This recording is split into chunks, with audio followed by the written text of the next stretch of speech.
All right, y'all. Welcome to those who just joined us. This is our final info call for our AMC 2022 session proposal process. Again, just sending deep gratitude to all of y'all for joining us on a Monday evening. So let's talk about AMC 2022. This will be our 22nd biennial conference. If y'all can believe we've been doing this for 22 years. And it will be our first ever hybrid conference. So what is a hybrid conference? By hybrid, we mean that it'll be both online and in person in Detroit.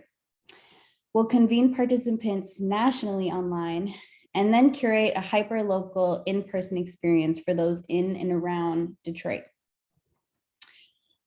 So we've had a lot of questions about, okay, what does the in-person convening look like and who's included in this, label of Detroiters. So we are welcoming folks across Michigan, across Metro Detroit, and of course in the city to join us for the in-person convening. Does this mean that our national and transnational community cannot join us in person? Absolutely not. It just means that we won't be facilitating travel or accommodations for our out-of-state visitors like we have in years past. So why did we make this decision? I'm going to post in the chat a blog post that we released earlier this summer on the shape of AMC 2022 that goes into more detail about why we decided to go with this hybrid structure. Our two major considerations were the COVID-19 pandemic, of course, and secondly, climate collapse and the effects that the changing climate has had on Detroit.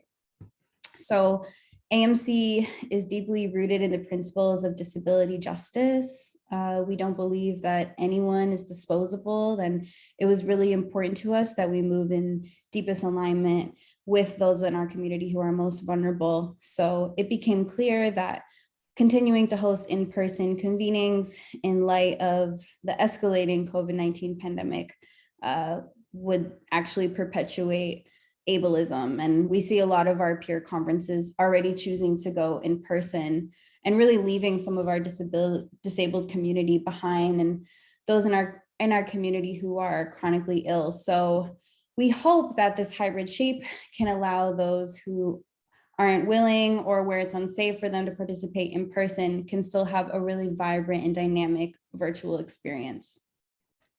For the Detroiters who are tuning in, we all know how serious flooding gets in the summertime. One of the particular joys of living in the nation's largest Black majority cities that usually when stuff happens to us, the rest of the country don't really hear about it. But let me tell you, this flooding last summer was serious. It's like half of the east side goes underwater. And we were really concerned about the changing climate and also the lack of climate resilient planning in the city of Detroit, and wanted to make sure that if we're hosting an in-person summer gathering, we have the resources to really convene it responsibly. So those are just a couple of the factors that we were considering when coming to this hybrid shape. And if y'all have more questions, you can absolutely review this blog post or you can message me individually. All right, so when are the conference's dates? I'm gonna put it in the chat, add it to your calendars, y'all. Don't be that person who proposes a session, but then gets the dates wrong. June 30th to July 3rd, 2022. Okay, so I think this means that the 22nd biennial AMC is a Gemini? No, a Cancer, either a Gemini or Cancer. Either way, you want to be there, online or in person. So since y'all are all tuning in to talk about sessions in particular, I want to take this moment to name that all AMC 2022 sessions will be online. If you are a Detroiter who wants to host an in-person session, we are open to definitely negotiating what that container can look like. But because this is a hybrid conference and we want sessions, really kind of the meat of the conference to be as accessible as possible, we are asking that if you do decide to host an in-person session, that you make it accessible for virtual attendees as well. So for example, you could live stream a workshop. But we ask all sessions are going to happen online, specifically using the platform of Zoom, which I'm sure a lot of y'all are experts in at this point.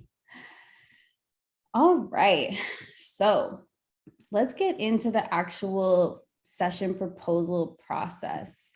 I would love to know by a show of virtual hands or in the chat, how many of y'all have started your AMC 2022 proposal yet?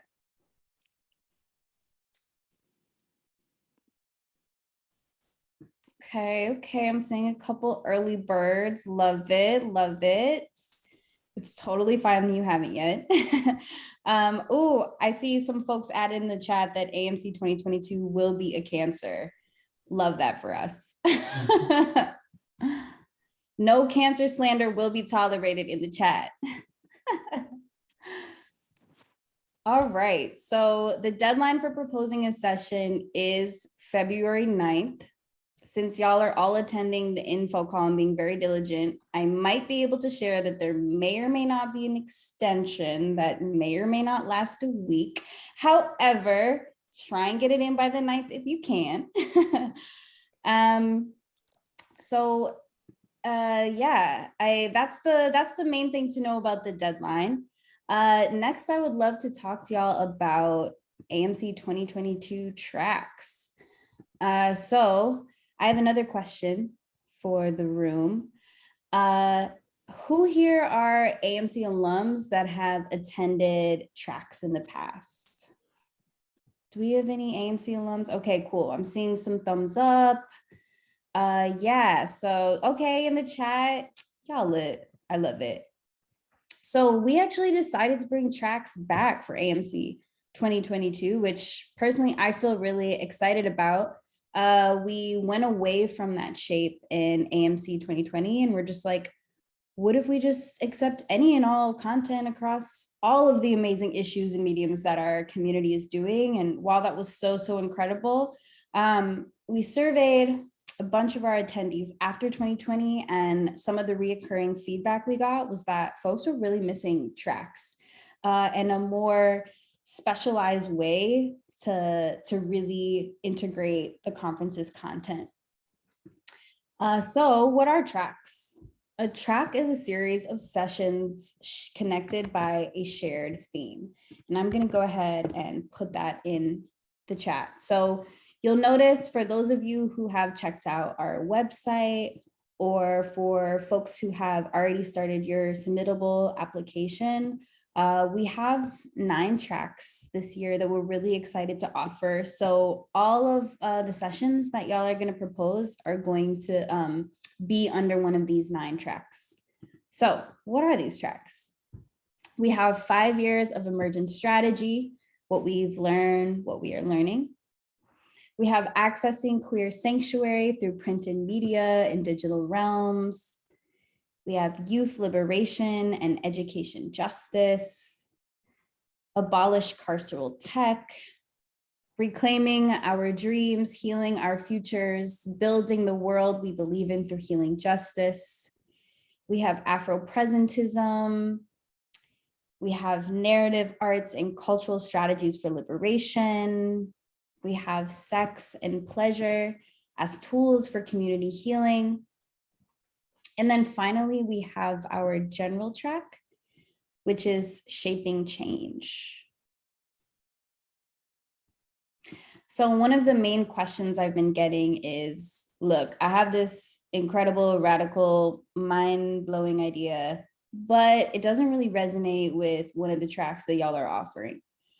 If you find yourself in that position, that is totally okay. We welcome any and all ideas. And if you don't see a specific track where it fits, you can always propose to our general track, which is called Shaping Change. It's a nod to Octavia Butler, our beloved movement ancestor. So if you're not doing anything on abolishing carceral tech or sex and pleasure for healing, there's absolutely a space for your session under Shaping Change. Another question that we've been getting a lot is, what kind of format can sessions be in? And I love this question because honestly, sessions can be in any form that y'all want. It can be a performance, it can be a film screening, it can be a panel, it can be a workshop. We have all different types of potential settings. All right. Yes, I just asked that y'all all stay muted when you come in. Thank you so much. So I got an email last week that was like, can I like record myself doing this like kink show as a part of the Sex and Pleasure for Community Healing track? And I was like, yes, that absolutely is a potential session format. So we know that media is expansive and broad, and that's why we do this work. So if you're worried about format, don't be.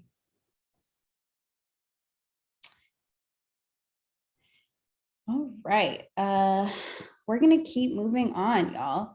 So sticking with this theme of tracks, I would also like to add that each track will include 8 to 10 sessions. So if you apply to the youth education and youth education, sorry, y'all, the youth liberation track, if you apply to that one, but we think that it would also really resonate with the Afro-presentism track, we may send you an email and be like, look, we really want to accept your session, but we already have too many sessions under the youth liberation track. Would you be open to hosting this under the Afro-presentism track? So that is just one of the ways where we might ask you to shift your content around depending on the theme. So far, we have a couple submissions for each track. Some are definitely getting a little bit more engagement than others. But that's just an overview of how sessions are going to be organized.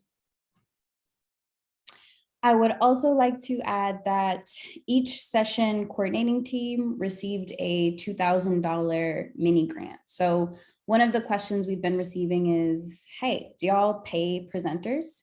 And the short answer is no. The long answer is we do provide resources for session presentees. So because of this 2K mini grant that track coordinators are receiving, we do ask them to heavily consider putting some of that aside to provide stipends for presenters. We also provide free registration for all session presenters. And there are also some opportunities to collaborate directly with our sponsors to provide even more resources for y'all. I got a question in the chat. Can you connect a proposal to multiple potential tracks? Yes, you can. So the way our submittable form is set up, I believe you can only select one track. But if you see that there is multiple tracks that your proposal would fit with, there is a section at the end where you can add additional comments or notes. And that's the space where you can be like, hey, I applied to this track, but I'd also really love to be considered for this track as well. And more than likely, the same connections that you're seeing, us on the reviewing side of things will also see those connections. And Charlene says, FYI, when people come in, you are automatically off mute. Hosts can choose to mute attendees as they enter though. Thank you so much, Charlene. And I'm so happy that you're here. It's such a nice surprise to see your name. All right, Chris says in the chat, what is the ideal time frame for each session? So each session will be 90 minutes long, again, held on Zoom. I got an email today from a filmmaking team who wants to propose a film screening, and they asked if they could have longer than 90 minutes to do that screening. And in cases like that, the answer is yes, we will absolutely adjust to fit the format of your idea. However, we do ask for session presenters to really honor that container of 90 minutes. Ooh, Chris says we are performance-based, so thank you. Personally, I've been trying to recruit so many more performers and just like folks who are excited about submitting performances. I always think that those are really exciting sessions. So that makes me happy to hear. Okay, y'all. So we just went over tracks. I'm going to put a link to all of our tracks and network gatherings in the chat, so that way y'all can review. We also have over 20 network gatherings as well. So we're not going to do a deep dive into those today, but network gatherings are basically 1 or 2 day mini conferences that are convened by a Detroit or national network. So I'll put that definition in the chat as well. Network gatherings are separate from tracks and sessions. They usually happen the day before or throughout the AMC conference weekend. So when folks are applying to sessions, that application process is actually separate from applying to network gatherings. So while sessions and tracks are kind of the star of the show right now until February 9th, 15th, we definitely encourage you to also check out our network gatherings, because these coordinators are working so hard and their offerings are truly spectacular and I think really represent the radical healing that is so needed in this moment. So I'm just going to go ahead and name a few of them. We have Preserving Detroit Stories, Community Storytelling and Archiving. We have Organizing Towards Queer Muslim Futures. We have Radical Care, Abolitionist Organizing, and the last network gathering I'll name is Anti-Racist Interpreting, and they're the group of folks that connected us to the incredible interpreters of accessible integrated media that you're seeing today. Everyone is doing really incredible work. So if you haven't had a chance to check out network gatherings yet, please do. All right, y'all. So before we get into what we're looking for on our side in proposal applications, I'd love to pause just to see if there's any questions or comments on what we've covered so far. I have a question. Sorry, I'm cooking, so I'm off camera. When you get the proposals in, how do you actually go about scheduling them in the day? Because we have some people who are interested in our group, but they're in different parts of the world. So they said that they may not be able to, do an afternoon session or something. So just curious how that scheduling process goes. Thanks. Hey, Michelle, that was a great question. Liz here speaking again. So first, I'd just like to say that we absolutely encourage folks to present from all over the world.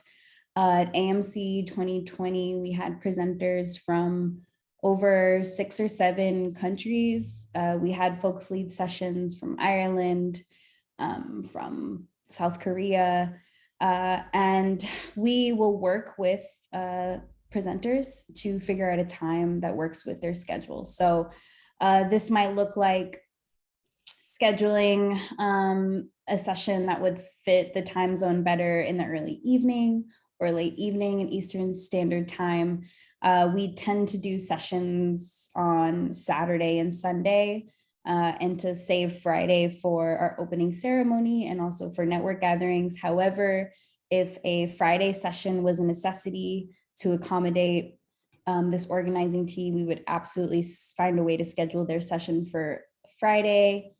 And finally, I'd like to add that pre-recorded sessions are also a possibility. So of course, those may not be as interactive. However, we view scheduling across time zones to be very much an access issue and would be committed to making sure we can make that work. Of course. We have a couple other questions. This from Amanda in the chat. When will we hear back about whether our proposal is accepted? And what are the expected audience sizes for each session? Is this something presenters can control? That is a really great question. So you will hear back about whether or not your session got accepted at the end of March or beginning of April, most likely the end of March. And in terms of the expected audience sizes for each session, so yes, this is something that presenters will control. For AMC 2020, we basically capped our Zoom rooms at 25, 50, 100, and 150. We had a couple sessions that really gathered a lot of interest and they wanted a larger audience. So they were uncapped and had upwards of 200 attendees. And then we had some other sessions that were like, look, like this is for experienced organizers. You know, we're asking folks to have XYZ experience if they're going to join. We want to cap it at 25. So it's really up to presenters about what type of container that y'all want to facilitate. We're also going to be having trainings in May with some of our partners on, Zoom hospitality, accessibility. I want to name that one of the challenges from AMC 2020 was that we did some access workshops with session presenters, but then like when it came time for the conference, folks didn't know how to turn live transcription on, things of that nature. So we're going to be working with y'all really closely on like how to actually facilitate the container of 90 minutes because it can be a lot of work, especially when you have 50, 100, and 150 people. So it's really up to session presenters, and we ask y'all to really be mindful of protecting your capacity. All right, we have another question from Ayan. They say, I noticed that AMC encourages sessions designed by multiple organizations or individuals. If you're proposing a session alone but share deep resonances with another presenter's proposal, will the track coordinator encourage those folks to connect and collaborate? So to answer your question, definitely. This is something that happens often when we're reviewing proposals. For example, for AMC 2020, I think we had like over 15 sessions that were somehow related to abolition. So if one's doing like education abolition and another's doing like tech abolition, we're not gonna like bring y'all together. However, if there is deep resonances, we might email y'all and be like, look, you should definitely team up with this person, et cetera, et cetera. Also facilitating a Zoom room of hundreds of people alone can be really tough. So we actually ask that you have at least one other person to facilitate a session with you, even if they're just like the tech person, to mute people, welcome people, answer questions in the chat, turn on the transcription, things of that nature. So at the very least, we might team y'all up to be each other's like tech person. Another way that we encourage folks to team up and organizations to team up is when we see a lack of Detroit engagement. And this conference is hyper local for a reason. We're rooted in participative design, and we really want to sink our roots into the liberatory ecosystems of Detroit. So if you are proposing from outside of the city and outside of our movement and artistic ecosystems, and we see clear connections and resonances with work that's happening on the ground in Detroit, we might connect y'all and be like, hey, how might this be an opportunity for collaboration? I do want to name though that all of those decisions would definitely require enthusiastic consent from session presenters. We're not about to tell y'all to do nothing you don't want to do. All right, we have a question from Jihan in the chat. She says, will sessions be recorded? Can we get a copy of recorded session for our portfolio or records? Yes, so we ask all session presenters before the conference whether or not y'all are down to record. Most presenters were definitely willing, and we encourage you to record so that you can share it with folks after. One of the things that I really learned from AMC 2020 was that folks from the disability justice community were like, look, y'all need to make recordings accessible like quickly. And like that was something that I wish that we had done better. So we are absolutely encouraging session presenters to be okay with recording so that way we can share them with the larger AMC community as soon as possible. And we do have an Allied Media YouTube channel. I'll post that in the chat now. And you can actually see that there's a lot of sessions from AMC 2020 on our YouTube. Great, I just went ahead and shared that there. All right.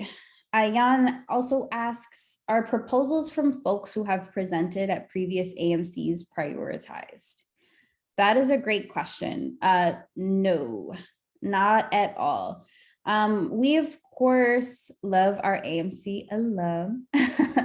After 22 years, I mean, there is like rich lineage just weaving all up and through this thing. So this is not to say that we don't deeply value and care for those long-term relationships, but it's a fair playing field. And we know that 2022 brings its own set of challenges and issues, et cetera, et cetera. So no, we don't prioritize past AMC folks. I will say that we do prioritize sessions from queer and trans folks, from Black, Indigenous people of color, from disabled folks, from refugees, undocumented folks, from low income folks, from folks without college degrees, from Detroiters of all kinds. We like to say that we're a conference for people who don't go to conferences, and we really want to elevate and amplify the expertise that's on the grassroots. So you won't see a lot of hyper academic text and issues in our sessions, although we do love our radical academics. Welcome y'all. Y'all are such a big part of our community.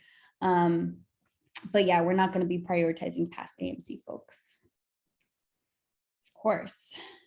We have a question from Alif. They say, will presenters have technical support from AMC staff while the session is live, or any support in general for first-time presenters?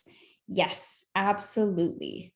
So as I mentioned earlier, we'll have a series of trainings in May for folks to tap in on online facilitation, accessibility on Zoom, and other things. And we'll also have an entire staff of tech support, access coordinators, volunteers, myself. We'll have a hotline that y'all can text and call. Like, this happened a lot during AMC 2020, where we usually had at least one volunteer in sessions with y'all to provide support where needed. So Alif, we definitely are going to make sure that you get the resources you need to comfortably and just joyously be present for your session. The last thing we want is y'all have put in all this work and intention and then not even being really able to be present because you need support. Of course, these are some amazing questions, y'all. Thank you so much.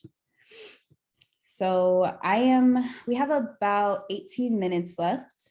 I'm going to go ahead and get into kind of our criteria and what we're looking for in sessions.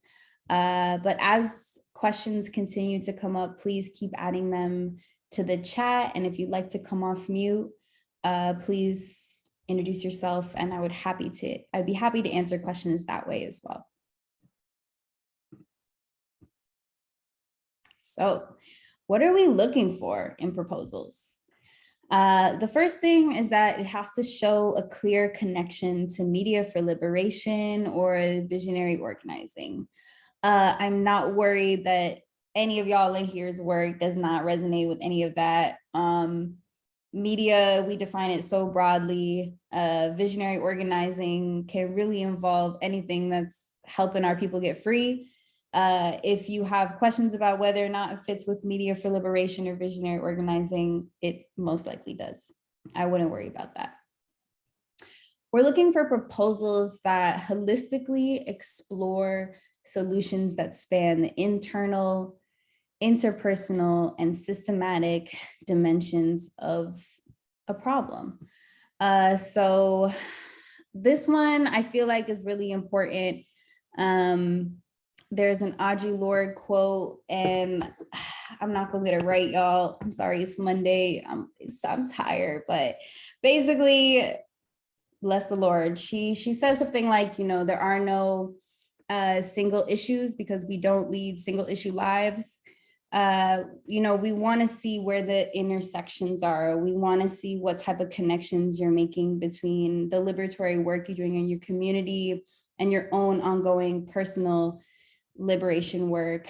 How it's connecting to larger systems of oppression, things of that nature. So if you propose a solution on, you know, abolition, but aren't thinking about the disproportionate effect that police and prisons have on Black communities, for example, that probably wouldn't resonate as deeply. We're also interested in proposals that include tangible resources and strategic next steps. So this one is really important. You know, we're not asking all of y'all to like make a zine or like share a resource folder after your session, although session presenters do that every year. And I love y'all for that. Thank you. Shout out to the Virgos. But, you know, we definitely want there to be strategic next steps, even if it's just like, hey, here's a way to tap in with our community. Here's a way to continue supporting us. I saw a tweet earlier this summer that has been haunting me, and it said, abolish the conversation industrial complex. That was some tea. So we don't want to just be conversing on Zoom. Like, we really are trying to get free. We want there to be next steps. We are actively trying to build a community in a pandemic the best way we know how. So having some type of tangible next steps or resources is a great way to craft a compelling application. And Margot just asked, next steps for the group as a whole or next steps for the issue being explored? Both, either, anything in between there. Sarah Weiner has a question as well. Do you have any trauma-informed guidelines for content that can be graphic or explicit? Obviously, this can be done in multiple ways from production to presentation, but are there things that have worked before? Thank you, Sarah, for this question. This is so important. So we think about trauma-informed content a lot at the intersections that we're at.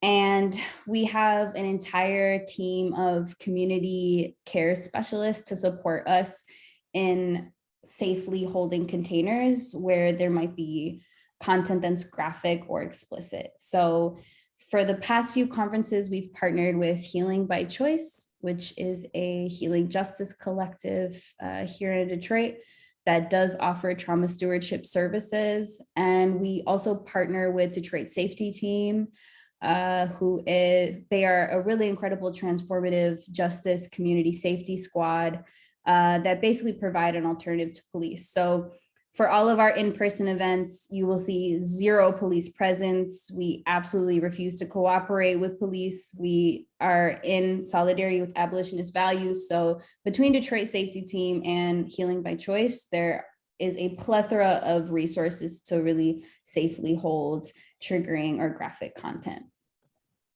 Yes, I see a heart for DST in the chat. Shout out to John, my next door neighbor.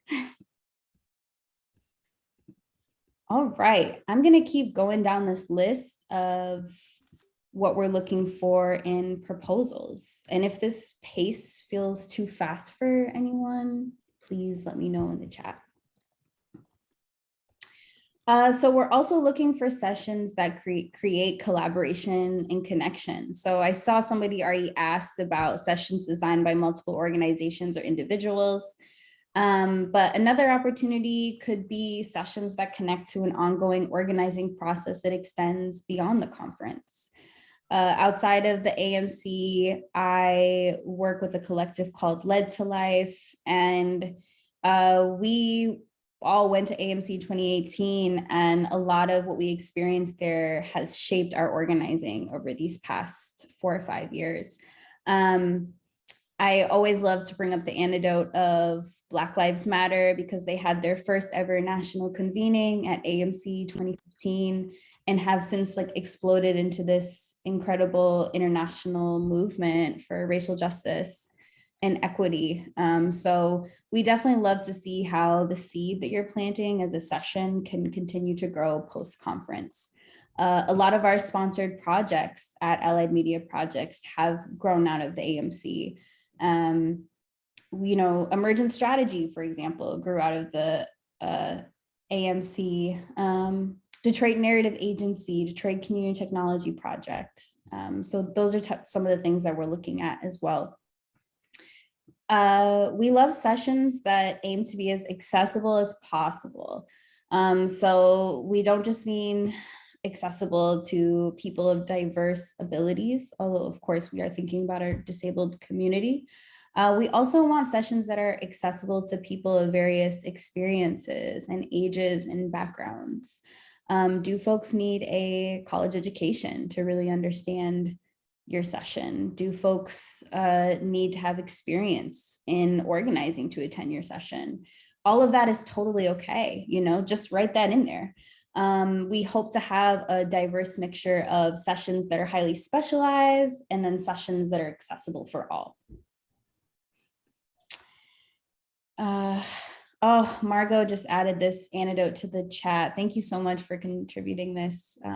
They said, and this is talking about the BLM 2015 convening. I was there and it was mind-blowing in so many ways. When they called Black folks to the stage, it was just ... everything. So ready for some of that in-person synergy again. Goddess, hey Goddess asks, will there be track-specific mingle/chill hangs for facilitators prior to the event? That's a really great question. So we will definitely be convening folks virtually, all session presenters virtually in May to get into these trainings that I've been discussing on accessibility and hosting your Zoom session. And we'll have like some type of fun event in there. Maybe it'll be a virtual Soul Train karaoke session. I'm not sure what that's gonna look like yet, but we will definitely have some specific mingle/chill hang space. And for those who are track and network gathering coordinators on the call right now, we've been using a platform called Basecamp for all track and network gathering coordinators. And that's been a really incredible tool for coordinators to actually organize and share tips and strategies horizontally. So we're gonna have Basecamp for session presenters as well. And you know, we're all artists, media makers, organizers of some kind. We know what to do. Send your own Zoom link, send your own Hangout, hit your homies up, self-organize, whatever type of chill space/mingle space you want. And the last tip that we have for sessions that we love is that we love sessions that are hands-on and creative and imaginative and fun.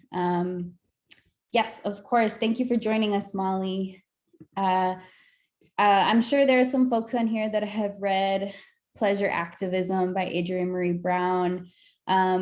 You know, this work has to feel fun. It has to feel in some ways energizing if we're going to continue showing up for it, right? So, you know, when we're discussing heavier topics related to exploitation and oppression, of course, we're not expecting, you know, y'all to just force some toxic positivity on us. That's not what we mean by that. It's more so just, you know, how can we really care for one another through these sessions? How can folks leave feeling deeper in community, deeper in solidarity?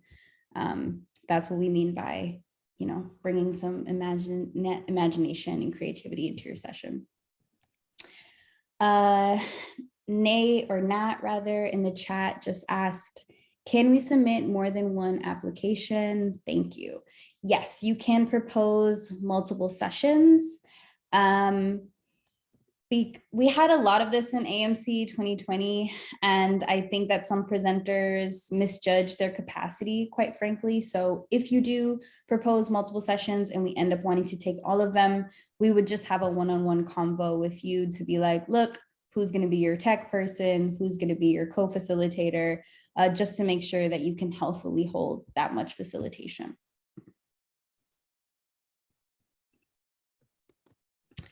All right, y'all, I'm just gonna go over a few more things and then we're gonna spend the last 5 minutes or so for questions.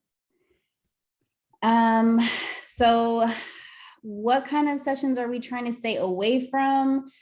Really, we accept any and everything under the sun. So this was so hard to even come up with this list. And the only thing we could really name was that we stay away from sessions that only appear to give space for a person to talk about their work.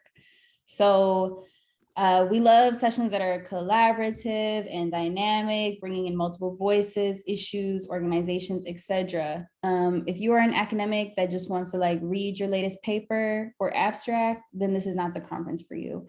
But if you're an academic that wants to read about your work in conversation with larger movement ecosystems or artists or other academics who are doing that work, then yes, we welcome it. But we get some of those sessions every year and it's like, dang, that is such transformative work. It just doesn't really make a compelling session. So who reviews sessions? The AMC engages in a participatory process when reviewing sessions.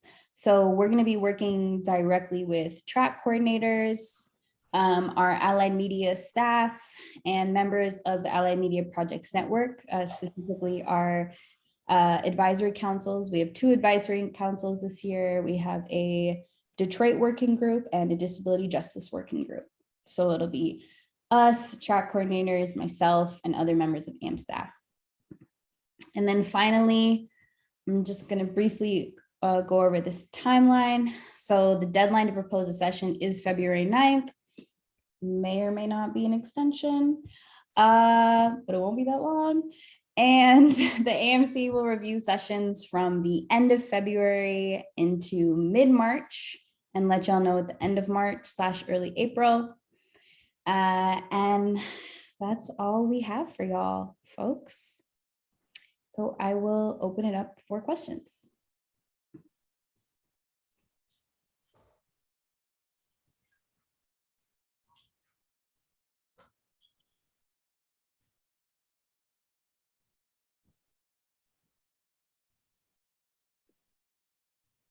Is it cool if we just hop on if we have a question? Yes, please just introduce yourself. Okay, cool. So my name is Matthew. I'm in Detroit, he, they pronouns. I am a white-bodied, blue-eyed person wearing a kind of blue and yellow checkered sweater with a beard. I was wondering in terms of the question that came up before around like making a proposal as an individual and like the potential of resonances being identified by those who are reviewing applications. I'm also wondering if there's like some kind of database or like collection of like organizations that have proposed in the past to like different AMCs, just because it's like I've attended the conference before. I can like remember some of the people whose sessions I've seen or orgs whose sessions I've seen, but like if there's a way for me to kind of do like some research and be like, oh, who is doing similar work, who might be proposing, to just ahead of time reach out to them to potentially collaborate. I'm wondering if there are resources for that. Hey, Matthew, this is Liz again.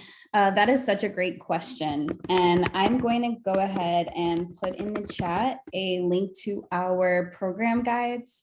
It sounds like you are an AMC alum, a Detroiter, so you know what's up. But yes, so on our website, and the link I just put in the chat, if you go to our website, it's under history. You just scroll all the way to the bottom.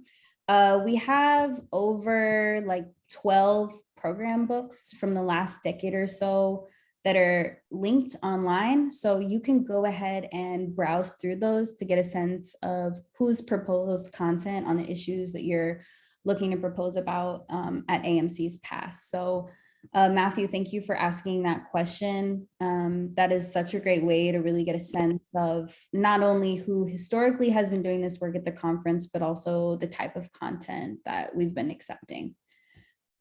And also these program books are just so inspiring and beautiful. And if you're not excited about the conference yet, definitely taking a look at those old program books will help, of course.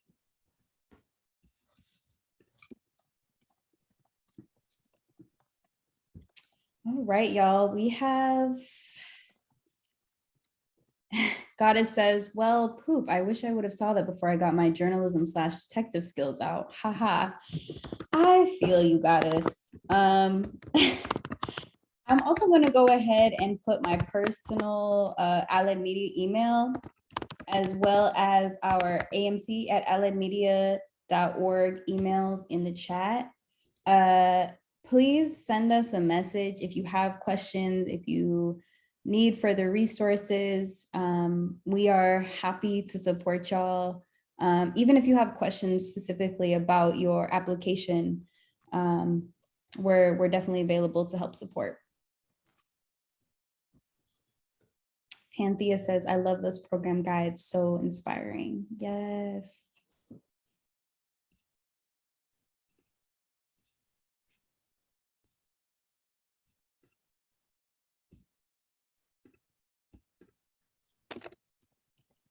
Of course, thank you for the gratitude in the chat. I am reflecting it back to y'all.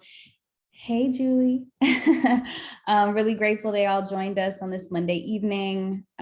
So trusting of y'all's creativity and brilliance in proposing the exact type of sessions we need at AMC 2022. And as always, hit me up with questions. Definitely here to make myself available to y'all. Yes, I see our interpreters are getting lots of love. Thank you, DeBlois. Thank you, David. Thank you, Kayla. I will hang around for a few more minutes if further questions arise. I believe our interpreter's time is done. So I'm going to go ahead and stop the recording. And yes, I'll hang on if folks have further questions.